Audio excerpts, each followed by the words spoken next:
Hello दोस्त, हरिओम। किरण family में आपका स्वागत है। श्रीमद् भागवत महापुराण पढ़ने जा रहे हैं। श्री गणेशाय नमः। ओम भूर्भुवः स्वः तत्सवितुर्वरेण्यं भर्गो देवस्य धीमहि धियो यो न प्रचोदयात्।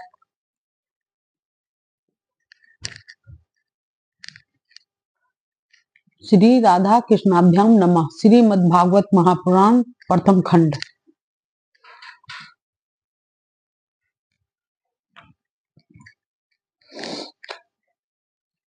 चतुर्थ स्कंद।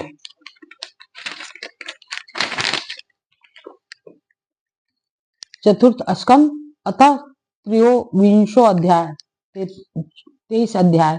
राजा पृथु की तपस्या और परलोक गमन।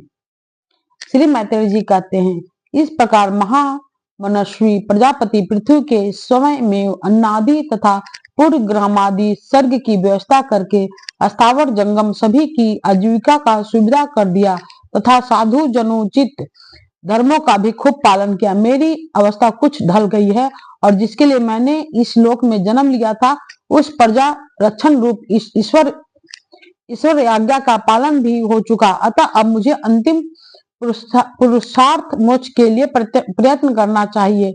यह सोचकर उन्होंने अपने विरह में रोती हुई अपनी पुत्री रूपा पृथ्वी का भार पुत्रों को सौंप दिया और सारी प्रजा को बिलखती छोड़कर वे अपनी पत्नी सहित अकेले ही तपोवन चल दिए।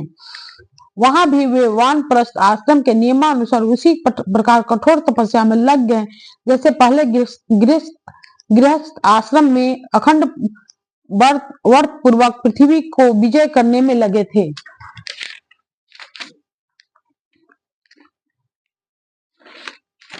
कुछ दिन तो उन्होंने कंद मूल फल खाकर बिताए, कुछ काल सूखे पत्ता खाकर रहे, फिर कुछ पखवारों तक जल पी कर ही रहे और इसके बाद केवल वायु से ही निर्वाह करने लगे। वीरवर पृथु मुनि वृत्ति से रहते थे। गर्मियों में उन्होंने पंचअग्नियों का सेवन किया, वर्षा ऋतु में खुले मैदान में रहकर अपने शरीर पर जल की धाराएं सही और जाड़े में गले तक जल में खड़े रहे। वे प्रतिदिन मिट्टी की वेदी पर ही शयन करते थे। उन्होंने शीतोष्ण आदि सब प्रकार के द्वंद्वों को सहा तथा वाणी और मन का संयम करके ब्रह्मचर्य का पालन करते हुए प्राणों को अपने अधीन किया। इस प्रकार श्री कृष्ण की आराधना करने के लिए उन्होंने उत्तम तप किया। इस क्रम में उनकी तपस्या बहुत पुष्ट हो गई और उसके प्रभाव से कर्म मल नष्ट हो जाने के कारण उनका चित्त सर्वथा शुद्ध हो गया। प्राणायामों के द्वारा मन और इंद्रियों के निरुद्ध हो जाने से उनका वासना जनित बंधन भी कट गया। तब भगवान सनत कुमार ने उन्हें जिस परमोत्कृष्ट अध्यात्म योग की शिक्षा दी थी उसी के अनुसार राजा पृथु पुरुषोत्तम श्री हरि की आराधना करने लगे। इस तरह भगवत परायण होकर सदा पूर्वक सदाचार का पालन करते हुए निरंतर साधन करने से पर ब्रह्म परमात्मा में उनकी अनन्य भक्ति हो गई।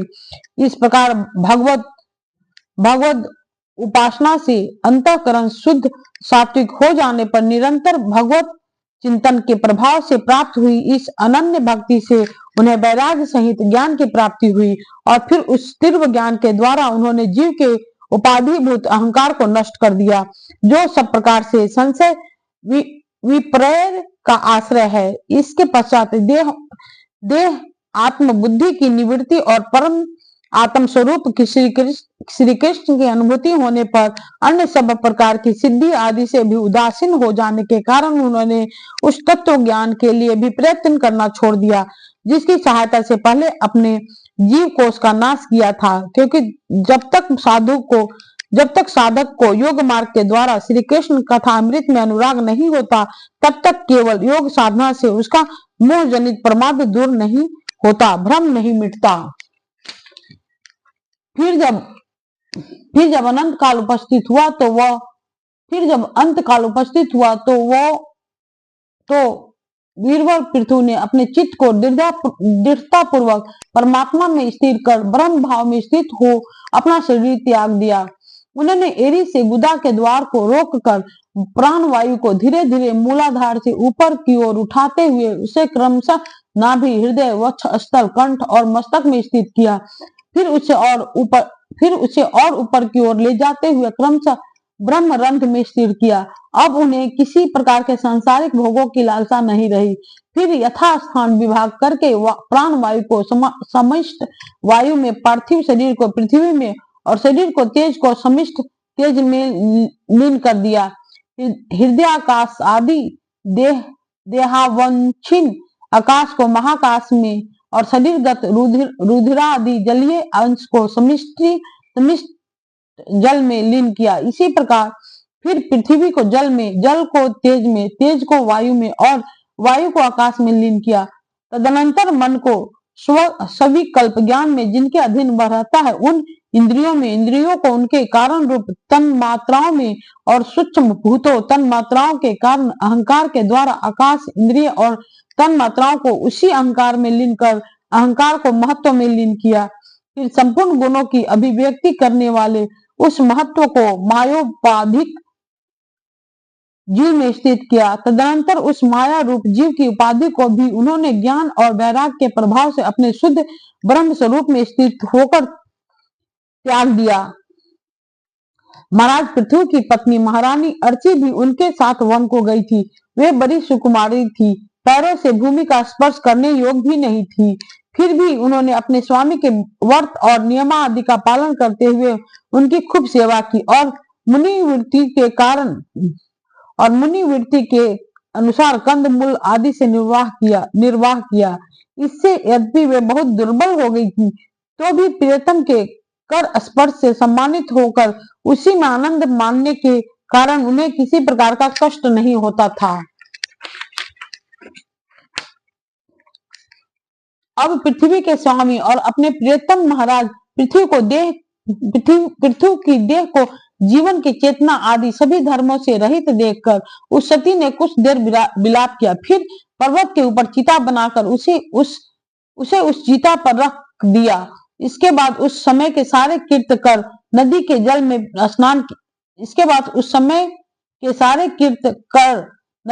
में स्नान किया। अपने परम पराक्रमी पति को जलांजलि दे आकाश स्थित देवताओं की वंदना की तथा 3 बार चिता की परिक्रमा कर पति देव के चरणों का ध्यान करती हुई अग्नि में प्रवेश कर गई।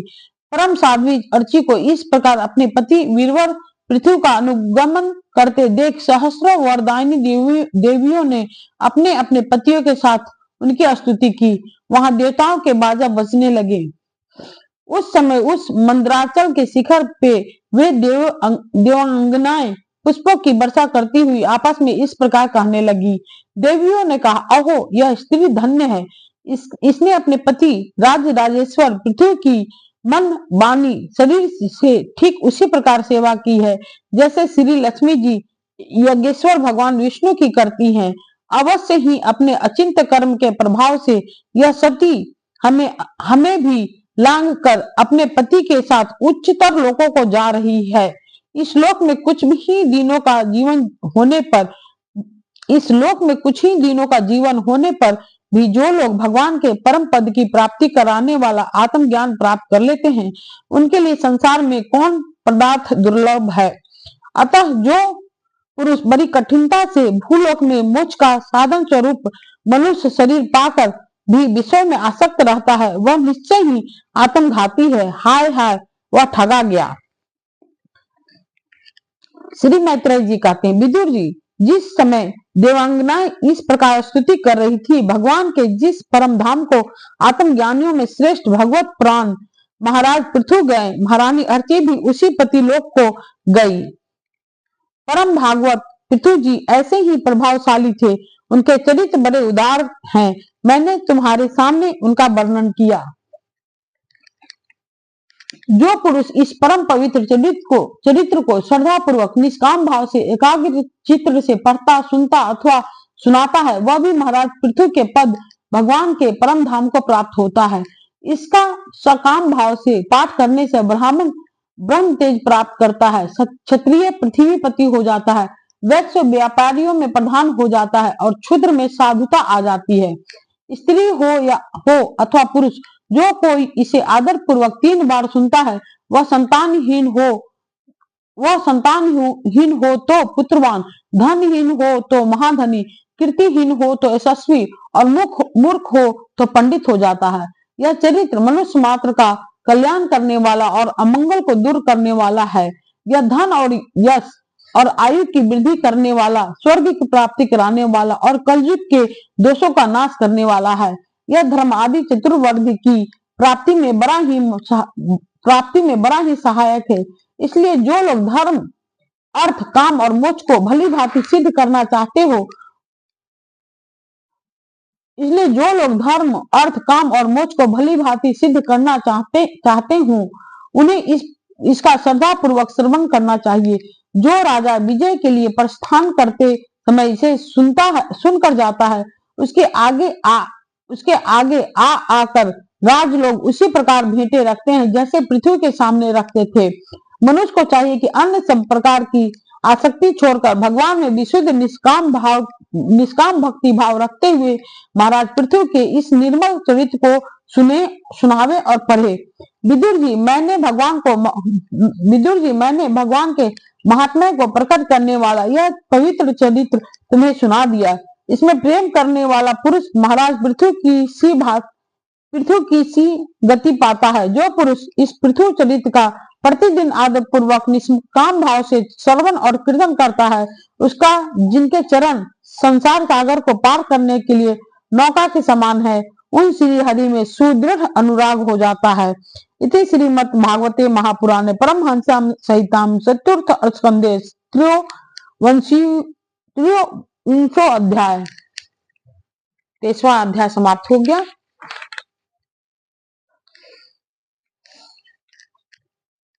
अतः चतुर्विंशो अध्याय 24वां अध्याय पृथ्वी की वंश परंपरा और प्रचेताओं को भगवान रुद्र का उपदेश। श्री मैत्रेय जी कहते हैं, विदुर जी, महाराज पृथ्वी के बाद उनके पुत्र परम यशस्वी विजिताश्व राजा हुए। उनका अपने छोटे भाइयों पर बड़ा स्नेह था, इसलिए उन्होंने चारों को एक एक दिशा का अधिकार सौंप दिया। राजा विजिताश्व ने हरस्य को पूर्व, ध्रुमकेश को दक्षिण, विक्र को पश्चिम और द्रविण को उत्तर दिशा का राज्य दिया। उन्होंने इंद्र से अंतर्धान होने की शक्ति प्राप्त की थी, इसलिए उन्हें अंतर्धान भी कहते हैं। उनकी पत्नी का नाम शिखंडिनी था। उससे उनके 3 पुत्र हुए। उनके नाम पावक, पवमान और सूची थे। पूर्व काल में वशिष्ठ जी का शाप होने से उपयुक्त नामों के अग्नियों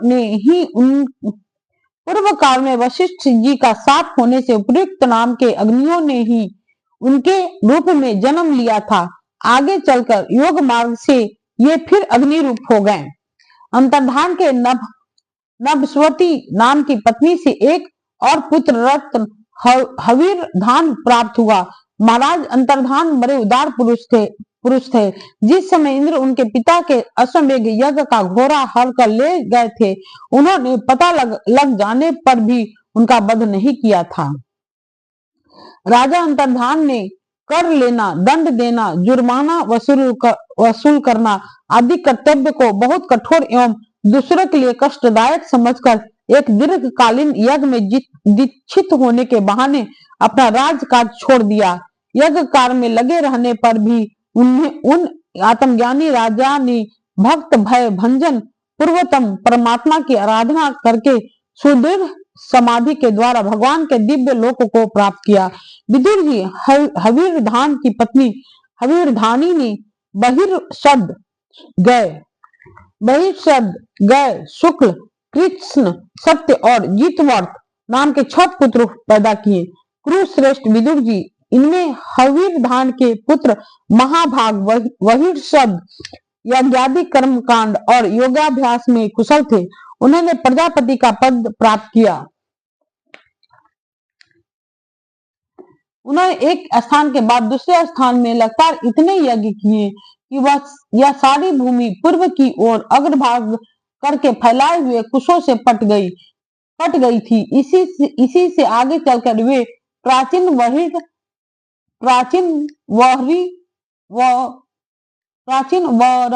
नाम से विख्यात हुए। राजा प्राचीन वरही ने ब्रह्मा जी के कहने से समुद्र की कन्या सुत द्रुति से विवाह किया था। सर्वांग सुंदरी किशोरी सुत द्रुति सुंदर वस्त्र और आभूषणों से सज धज कर विवाह मंडप में जब भावर देने के लिए घूमने लगी, तब स्वयं अग्निदेव भी मोहित होकर उसे वैसे ही चाहने लगे जैसे सुकी को चाहा था।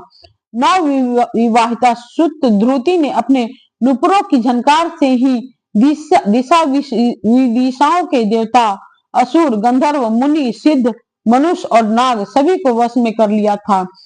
सुत ध्रुति के गर्भ से प्राचीन वहिर के प्रचेता नाम के 10 पुत्र हुए। वे सब बड़े ही धर्मज्ञ तथा एक से नाम और आचरण वाले थे। जब पिता ने उन्हें संतान उत्पन्न करने का आदेश दिया, तब उन सब ने तपस्या करने के लिए समुद्र में प्रवेश किया। वहां 10,000 वर्ष तक तपस्या करते हुए उन्होंने तप का फल देने वाले श्री हरि की आराधना की। घर से तपस्या करने के लिए जाते समय मार्ग में श्री महादेव जी ने उन्हें दर्शन देकर कृपा पूर्वक जिस तत्व का उपदेश दिया था, उसी का वे एकाग्रता पूर्वक ध्यान, जप और पूजन करते रहे।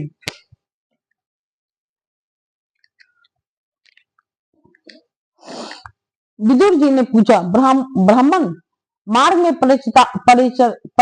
प्रचेताओं का श्री महादेव जी के साथ किस प्रकार समागम हुआ और उन पर प्रसन्न होकर भगवान शंकर ने उन्हें क्या उपदेश किया, यह सारयुक्त बात आप कृपा करके मुझसे कहिए। ब्रह्म ऋषि शिव जी के साथ समागम होना तो देहधारियों के लिए बहुत कठिन है, औरों की तो बात ही क्या है। मुनि जन भी सब प्रकार के आसक्ति छोड़कर उन्हें पाने के लिए उनका निरंतर ध्यान ही किया करते हैं, किंतु सहज में पाते नहीं। यद्यपि भगवान शंकर आत्मा राम है, उन्हें अपने लिए न कुछ करना है न पाना, तो भी इस लोक सृष्टि की रक्षा के लिए वे अपनी घोर रूपा शक्ति शिवा के साथ सर्वत्र विचरते रहते हैं।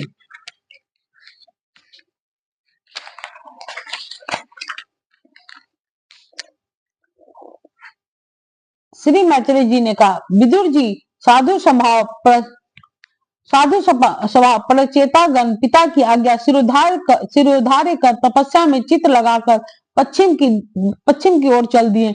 चलते चलते उन्होंने समुद्र के समान विशाल एक सरोवर देखा।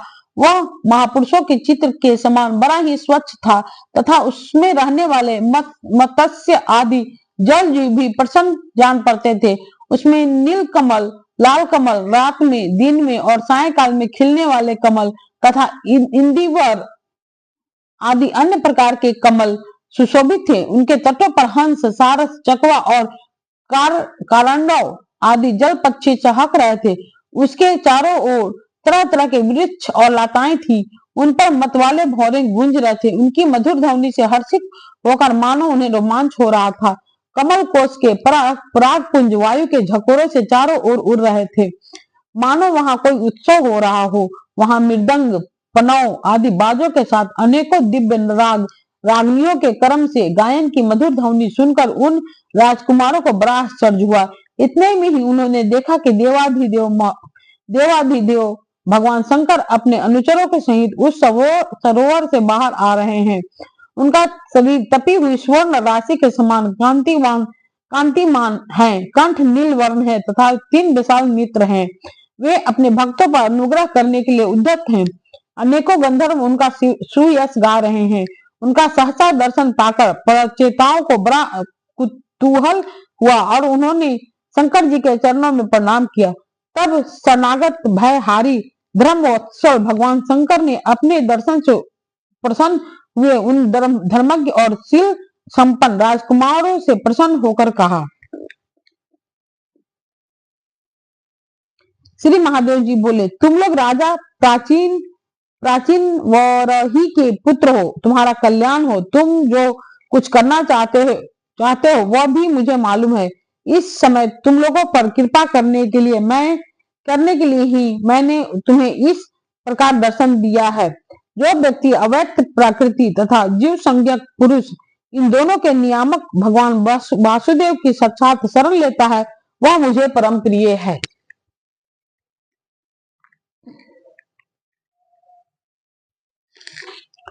अपने वर्णाश्रम धर्म का भली भांति पालन करने वाला पुरुष 100 जन्म के बाद ब्रह्मा के पद को प्राप्त होता है और इससे भी अधिक पुण्य होने पर वह मुझे प्राप्त होता है।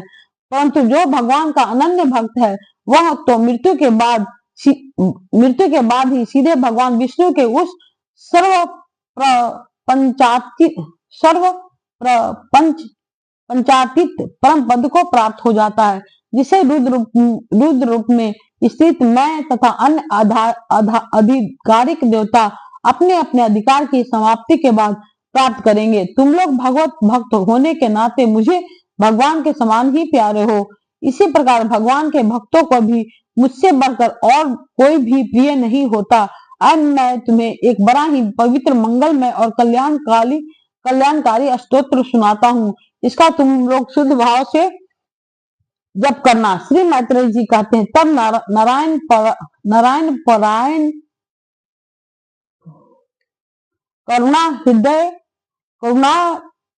करुणाद्र हृदय भगवान शिव ने अपने सामने हाथ जोड़े खड़े हुए उन राजपुत्रों को यह स्तोत्र सुनाया। भगवान रुद्र स्तुति करने लगे, भगवान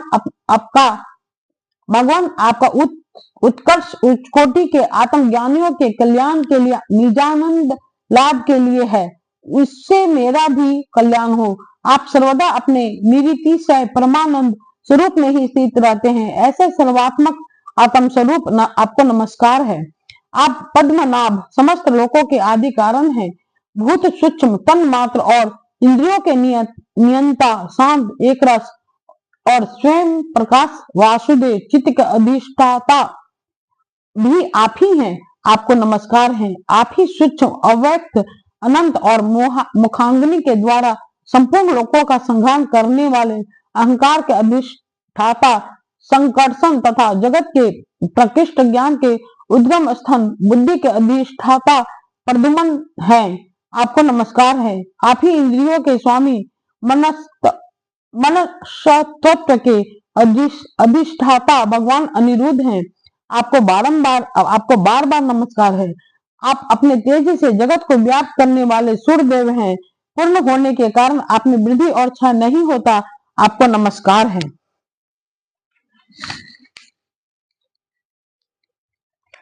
आप स्वर्ग और मोक्ष के द्वार तथा निरंतर पवित्र हृदय में रहने वाले हैं। आपको नमस्कार है। आप ही स्वर्ण रूप वीर से युक्त और चातुर्होत्र कर्म के साधन तथा विस्तार करने वाले अग्निदेव हैं। आपको नमस्कार है। आप पितर और देवताओं के पोषक सोम हैं तथा तीनों वेदों के अधिष्ठाता हैं। आपको नमस्कार है। आपको नमस्कार करते हैं। आप ही समस्त प्राणियों को तृप्त करने वाले सवरस जल रूप हैं। आपको नमस्कार है। आप समस्त प्राणियों के देह, पृथ्वी और विराट स्वरूप हैं तथा त्रिलोकी की रक्षा करने वाले मानसिक, इंद्रियिक और शारीरिक शक्ति स्वरूप वायु प्राण हैं। आपको नमस्कार है। आप ही अपने गुण शब्द के द्वारा समस्त पदार्थों का ज्ञान कराने वाले तथा बाहर भीतर का भेद करने वाले आकाश हैं तथा आप ही महान पुण्यों से प्राप्त होने वाले परम तेजोमय स्वर्ग, वैकुंठ आदि लोक हैं। आपको पुनः पुनः नमस्कार है।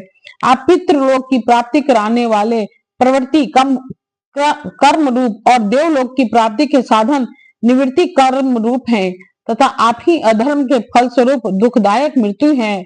आपको नमस्कार है। नाथ, आप ही पुराण पुरुष तथा सांख्य और योग के अधीश्वर भगवान कृष्ण हैं। आप सब प्रकार की कामनाओं की पूर्ति के कारण साक्षात मंत्र मूर्ति और महान धर्म स्वरूप है। आपकी ज्ञान शक्ति किसी भी प्रकार कुंठित होने वाली नहीं है। आपको नमस्कार है। नमस्कार है। आप ही कर्ता, करण और कर्म तीनों शक्तियों के एकमात्र आश्रय हैं। आप ही अहंकार के अधिष्ठाता रुद्र हैं। आप ही ज्ञान और क्रिया स्वरूप हैं तथा आपसे ही परा, पश्यंती, मध्यमा और वैखरी 4 प्रकार की वाणी की अभिव्यक्ति होती है। आपको नमस्कार है। प्रभु, आपके दर्शनों की अभिलाषा है अतः आपके भक्त जन जिसका पूजन करते हैं और जो आपके निज जनों को अत्यंत प्रिय है, अपने उस अनूप रूप की आप हमें झांकी कराइए। आपका वह रूप अपने गुणों से समस्त इंद्रियों को तृप्त करने वाला है। वह वर्षाकालीन मेघ के समान स्निग्ध, श्याम और संपूर्ण सौंदर्य का सर्वस्व है। सुंदर चार विशाल भुजाएं, महामनोहर मुखारविंद, कमल दल के समान नेत्र, सुंदर भवें, सुघर नासिका, मनमोहनी दंत पंक्ति, अमोल कपोल युक्त मनोहर मुखमंडल और शोभाशाली समान कर युगल हैं। प्रीतिपूर्ण उन्मुक्त हास्य, तिरछी चितवन, काली काली घुंघराली अलके, कमल कुसुम की केसर के समान फहराता हुआ पीताम्बर, झिलमिलाते हुए कुंडल, चमचमाते हुए मुकुट, कंकन हार, नुपुर और मेखला आदि विचित्र आभूषण तथा शंख चक्र गदा पद्म वनमाला और कौस्तुभ मणि के कारण उसकी अपूर्व शोभा है। उसके सिर के समान स्थूल कंधे हैं, जिन पर हार, केयूर एवं कुंडल आदि की कांति झिलमिलाती रहती है तथा कौस्तुभ मणि की कांति से सुशोभित मनोहर ग्रीवा है। उसका श्यामल वक्ष स्थल श्री वस्त्र चिन्ह के रूप में श्री लक्ष्मी जी का नित्य निवास होने के कारण कसौटी की शोभा को भी मात करता है। उसका त्रिवली से सुशोभित पीपल के पत्ते के समान सुडौल उदर श्वास के आने जाने से हिलता हुआ बड़ा ही मनोहर जान पड़ता है। उसमें जो भंवर के समान चक्करदार नाभि है, वह इतनी गहरी है कि उससे उत्पन्न हुआ यह विश्व मानो फिर उसी में लीन होना चाहता है। श्याम वर्ण कटी भाग में पीताम्बर और सुवर्ण की मेखला शोभायमान है। समान और सुंदर चरण, पिंडली, जांग और घुटनों के कारण आपका दिव्य विग्रह बड़ा ही सुघड़ जान पड़ता है। आपके चरण कमलों की शोभा शरद ऋतु के कमल दल की कांति का भी तिरस्कार करती है। उनके नखों से जो प्रकाश निकालता है, वह जीवों के हृदय अंधकार को तत्काल नष्ट कर देता है। हमें आप कृपा करके भक्तों के भयहारी एवं आश्रय स्वरूप उसी रूप का दर्शन कराइए। जगत गुरु, हम अज्ञान आवृत प्राणियों को अपनी प्राप्ति का मार्ग बतलाने वाले आप ही हमारे गुरु हैं।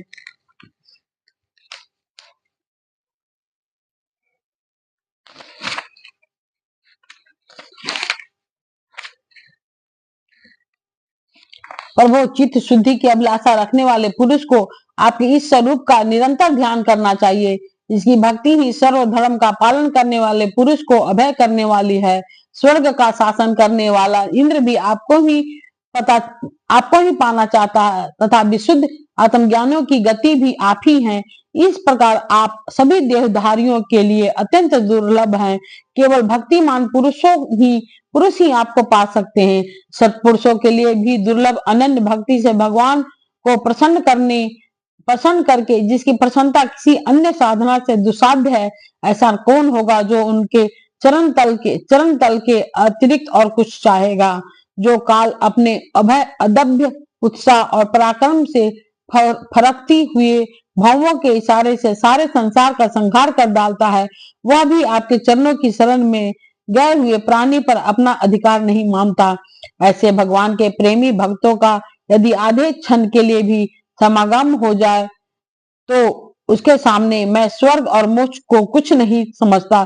फिर मृत्यु लोक के तुच्छ भोगों की तो बात ही क्या है। प्रभु, आपके चरण संपूर्ण पाप राशि को हर लेने वाले हैं। हम तो केवल यही चाहते हैं कि जिन लोगों ने आपकी कृति और तीर्थ गंगा जी में आंतरिक और बाह्य स्नान करके मानसिक और शारीरिक दोनों प्रकार के पापों को धो डाला है तथा जो जीवों के प्रति दया, राग, द्वेष रहित चित्त तथा सरलता आदि गुणों से युक्त है, उन आपके भक्त जनों का संग हमें सदा प्राप्त होता रहे।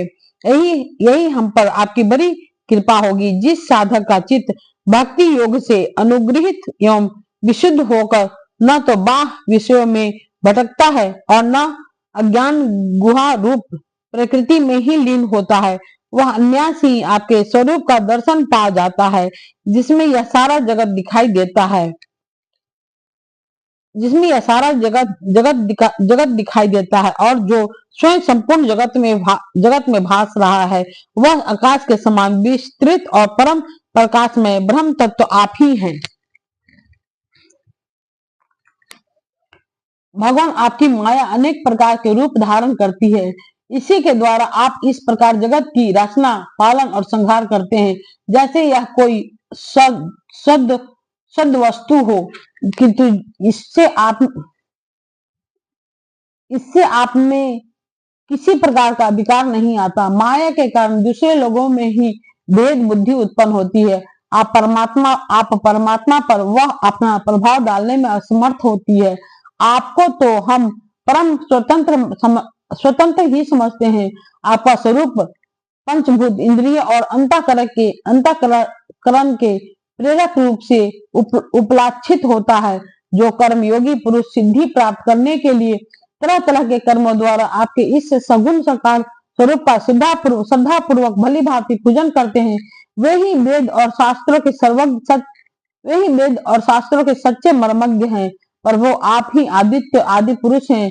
सृष्टि के पूर्व आपकी माया शक्ति सोई रहती है, फिर उसी के द्वारा सत्व रज और तम रूप गुणों का भेद होता है और इसके बाद उन्हीं गुणों से महतत्व अहंकार, आकाश, वायु, अग्नि, जल, पृथ्वी, देवता, ऋषि और समस्त प्राणियों से युक्त इस जगत की उत्पत्ति होती है।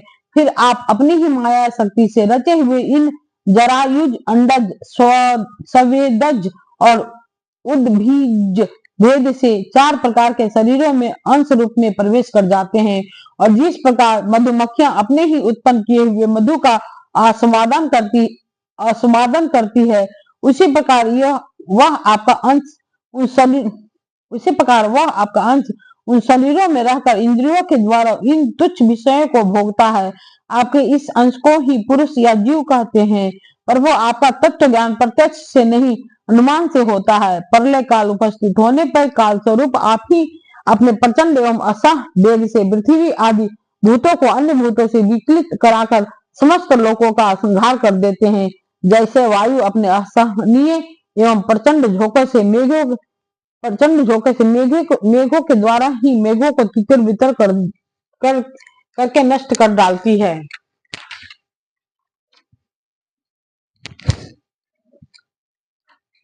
भगवान यह मोहग्रस्त जीव प्रमादवश हर समय इसी चिंता में रहता है कि अमुक का कार्य करना है, इसका लोभ बढ़ गया है और इसे विषयों की ही लालसा बनी रहती है। किंतु आप सदा ही सजग रहते हैं। भूख से जीभ लपलपाता हुआ सर्प जैसे चूहे को चट कर जाता है, उसी प्रकार आप अपने काल स्वरूप से उसे सहसा लील जाते हैं। आपकी अवहेलना करने के कारण आपकी आयु को व्यर्थ मानने वाला ऐसा कौन विद्वान होगा जो आपके चरण कमलों को विसारेगा।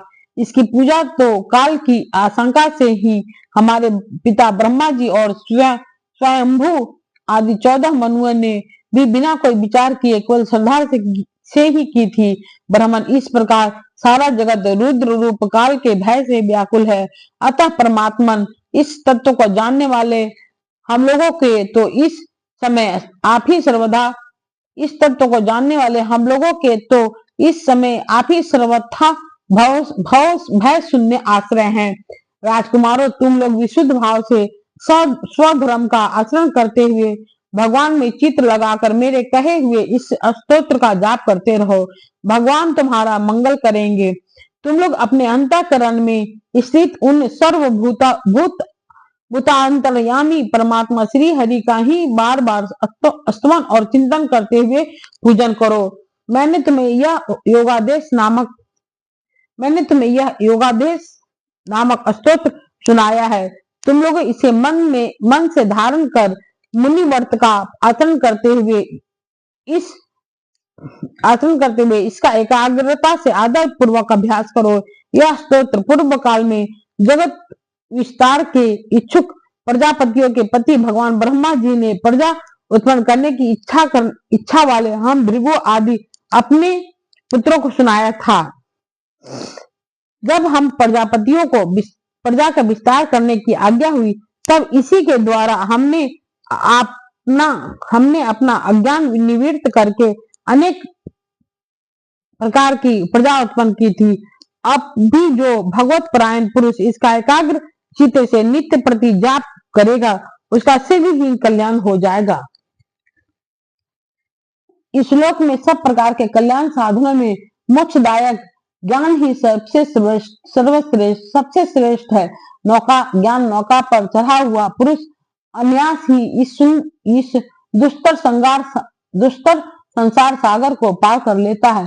यद्यपि भगवान की आराधना बहुत कठिन है, किंतु मेरे कहे हुए इस स्तोत्र को जो श्रद्धा पूर्वक पाठ करेगा वह सुगमता से ही उनकी प्रसन्नता प्राप्त कर लेगा। भगवान ही संपूर्ण कल्याण साधनों के एकमात्र प्यारे प्राप्त वह हैं। अतः मेरे गाए हुए इस स्तोत्र के गान से उन्हें प्रसन्न करके वह स्थिर चित्त होकर उनसे जो कुछ चाहेगा प्राप्त कर लेगा। जो पुरुष उस काल में उठकर इसे श्रद्धा पूर्वक हाथ जोड़कर सुनता या सुनाता है वह सब प्रकार के कर्म बंधनों से मुक्त हो जाता है। राजकुमारों, मैंने तुम्हें तो यह परम पुरुष परमात्मा का स्तोत्र सुनाया है। इसे एकाग्र चित्त से जपते हुए तुम महान तपस्या करो। तपस्या पूर्ण होने पर इसी से तुम्हें अभिष्ट फल प्राप्त हो जाएगा। इति श्रीमद्भागवते महापुराणे परमहंस्याम संहिताम चतुर्थ स्कंदे रुद्र गीतम नाम चतुर्विंशो अध्याय। 24वां अध्याय पूरा हो गया। कल 25वां अध्याय पढ़ेंगे। पूर्ण जनोपख्यान का प्रारंभ।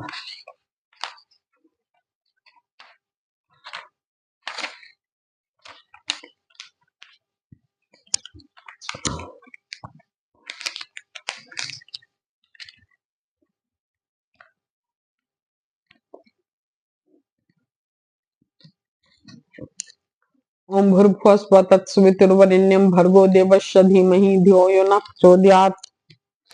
ठीक है दोस्त, हरिओम।